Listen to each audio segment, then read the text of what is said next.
નમસ્કાર દર્શક મિત્રો, ખબર છે .com પરથી હું દ્રષ્ટિ આપ સૌનું સ્વાગત કરું છું. દર્શક મિત્રો, હાલમાં શિયાળાની ઋતુ શરૂ થઈ છે અને આ ઋતુમાં ઠંડા હવામાનને કારણે ઠંડી ઋતુને કારણે આપણને ગરમા ગરમ ચા અથવા કોફી પીવાની ખૂબ મજા પડે છે. હવે સવારે ઉઠીને આપણે ખાલી પેટે જો આવી ચા 2-3 વખત પી લઈએ તો એસિડિટી તો થઈ જ જવાની છે.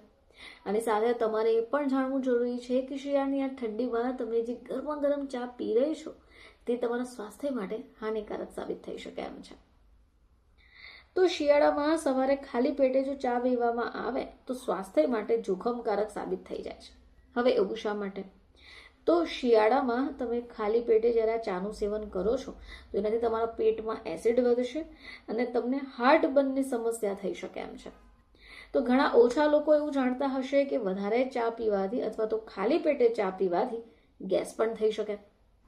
જો તમે ખાલી પેટે ચાનું સેવન કરો છો તો આનાથી ગેસ થશે અને તમારું પેટ ફૂલવાની સમસ્યાઓ પણ થઈ શકે.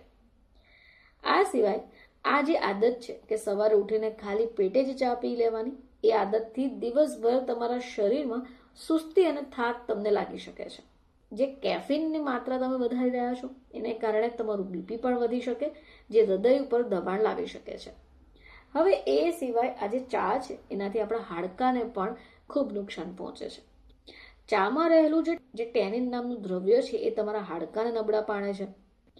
આ જ કારણ છે કે શિયાળામાં આપણને સાંધાના દુખાવાની સમસ્યા રહેતી હોય છે.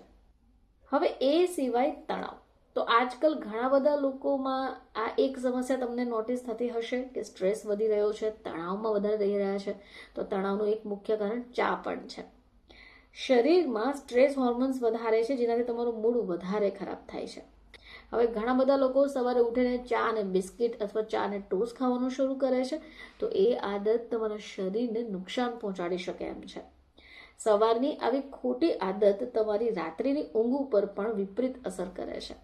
ઊંઘ ન આવવાની સમસ્યા પણ સતાવે છે. હવે એ સિવાય જો તમારે સવારે ઉઠીને એક ગરમા ગરમ ચા પીઓ છો એના કરતાં 1 કપ પાણી પીવું તમારા શરીર માટે યોગ્ય સાબિત થઈ શકે એમ છે. ફરીથી તમારી સમક્ષ હાજર થઈશું. ત્યાં સુધી જોતા રહેજો ખબર છે .com.